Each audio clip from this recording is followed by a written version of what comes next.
Assalamualaikum warahmatullahi wabarakatuh. Salam sejahtera bagi kita semua. Kami dari kelompok 4 akan mempresentasikan hasil diskusi kami, yaitu tentang cacat bawaan atau kelainan kongenital. Sebelum memulai presentasi, izinkan kami untuk memperkenalkan diri terlebih dahulu. Pertama, saya Namiro Amanda sebagai moderator, dan untuk teman-teman saya yang lainnya, saya persilahkan. Perkenalkan, nama saya Saneno Sregar, saya sebagai narasumber pertama. Terima kasih. Halo, perkenalkan nama saya Putri Aisyah Aprilia. Tugas saya sebagai narasumber kedua. Terima kasih. Saya Siti Nadia Sinaga, saya narasumber ketiga. Halo, perkenalkan nama saya Fatia Amanda Jura, saya sebagai narasumber keempat. Terima kasih. Baik, sekian perkenalan dari kelompok kami. Kami akan melanjutkan ke sesi presentasinya. Untuk teman kami yang bernama Sania Nauli Siregar, kami persilahkan. Baik, di sini saya akan menjelaskan tentang pengertian cacat bawaan. Mengutip dari Kementerian Kesehatan Republik Indonesia, cacat bawaan adalah kelainan struktural maupun fungsional yang dikenali sejak bayi baru lahir. Kondisi kesehatan bayi yang mengalami ini biasanya tergantung dari organ atau bagian tubuh yang terlibat serta tingkat keparahan yang dimilikinya. Menurut WHO, cacat bawaan dialami sekitar 1 dari 33 bayi di dunia. Bahkan, ada sekitar 3,2 juta bayi yang lahir dalam kondisi tidak sempurna di seluruh dunia di setiap tahunnya. Sementara, untuk di wilayah Asia Tenggara sendiri, cacat bawaan menyumbang 90.000 angka kematian bagi bayi yang baru lahir. Selanjutnya di sini saya akan menjelaskan tentang penyebab dan faktor cacat bawaan. 1. Faktor genetik. Ibu atau ayah dapat menjadi pembawa kelainan genetik pada bayi mereka. Kelainan pada gen dapat terjadi pada saat pembuahan, yakni ketika sperma bertemu dengan sel telur dan hal ini tidak dapat dicegah. Perubahan atau mutasi pada satu atau lebih gen membuat mereka tidak berfungsi sebagaimana mestinya. Begitu pula halnya ketika ada bagian gen yang hilang. Kelainan genetik pada ayah dan ibu kemungkinan besar akan berpengaruh atas cacat bawaan pada anaknya. 2. Masalah kromosom. Melansir dari National Institute of Health, dalam beberapa kasus tertentu, bayi lahir cacat bisa disebabkan karena adanya kromosom maupun bagian kromosom yang hilang. Namun, ada juga penyebab bayi lahir cacat yang dikarenakan oleh kelebihan kromosom. Contohnya pada Down syndrome. 3. Gaya hidup dan lingkungan. Bayi cacat bawaan bisa terjadi karena faktor lingkungan yang terjadi saat kehamilan, termasuk penggunaan obat-obatan, merokok, dan minuman alkohol saat kehamilan. Faktor lainnya seperti keracunan bahan kimia dan virus juga dapat meningkatkan faktor resiko bayi lahir cacat. Kehamilan di atas usia 35 tahun juga dapat meningkatkan resiko bayi lahir cacat. 4. Infeksi. Ibu hamil yang terserang infeksi tertentu selama kehamilan memiliki resiko yang lebih tinggi untuk melahirkan bayi dengan cacat bawaan.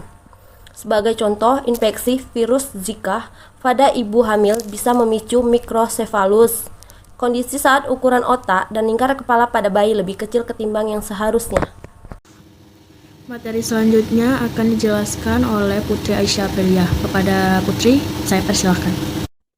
Baik, saya di sini akan melanjutkan presentasi dari Sania. 5. Paparan obat dan bahan kimia. Paparan bahan kimia dan konsumsi obat-obatan tertentu juga menjadi salah satu penyebab kelahiran cacat pada bayi.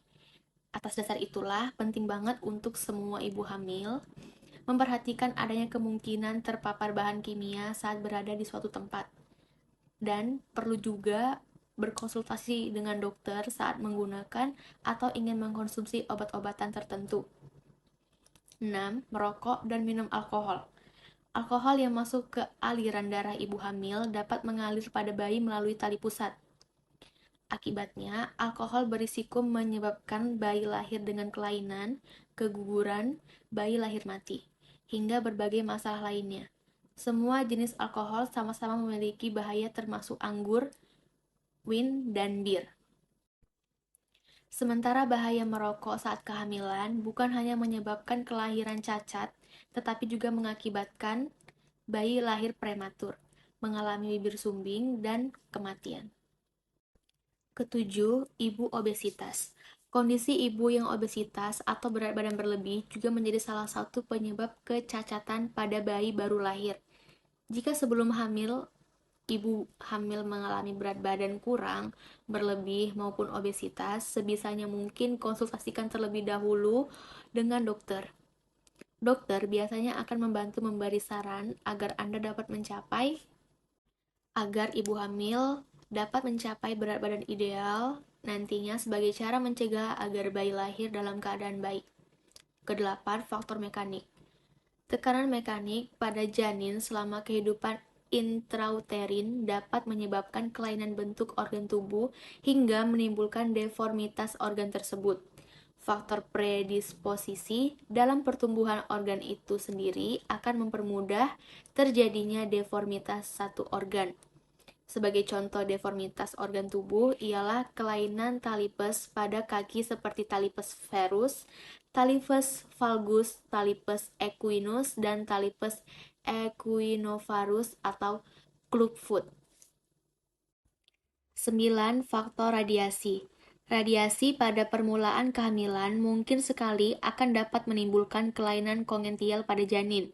Adanya riwayat radiasi yang cukup besar pada orang tua dikhawatirkan akan dapat mengakibatkan mutasi pada gen yang mungkin sekali dapat menyebabkan kelainan kongenital pada bayi yang dilahirkan.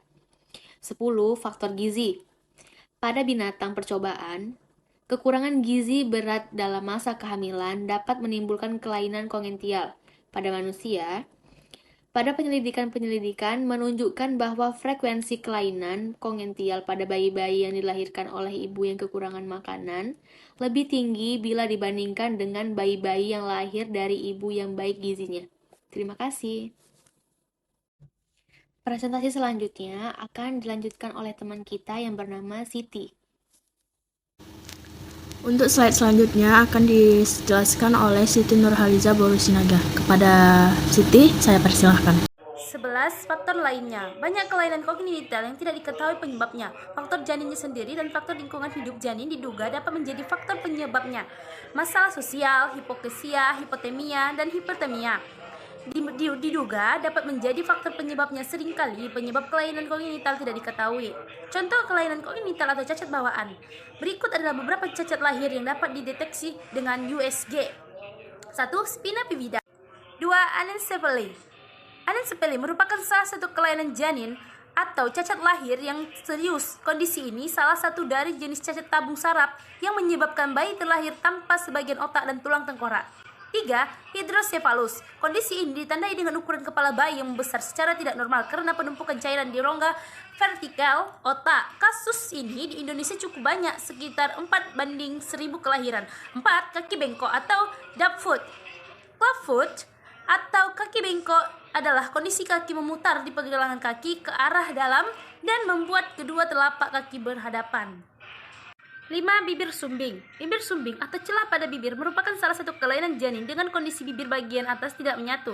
Celah yang serupa juga bisa terjadi di langit-langit mulut dan bisa terjadi bersamaan dengan bibir sumbing. Bibir sumbing terjadi pada awal pembentukan janin yang disebabkan genetik atau karena lingkungan selama kehamilan. 6. Down syndrome. Kelainan janin yang perlu diwaspadai berikutnya adalah Down syndrome. Kondisi ini terjadi ketika janin memiliki kelebihan kromosom. Normalnya, manusia memiliki 46 kromosom setiap sel, 23 dari ibu, 23 dari ayah. Sementara itu, kondisi Down syndrome sendiri memiliki 47 kromosom setiap selnya. Oke, baik. Slide terakhir akan dilanjutkan oleh Fatia Amanda Zuhra. Kepada Fatia, saya persilahkan. Diagnosis kelainan kongenital atau cacat bawaan. Kelainan bawaan seringkali bisa langsung diketahui melalui pemeriksaan fisik ketika bayi dilahirkan.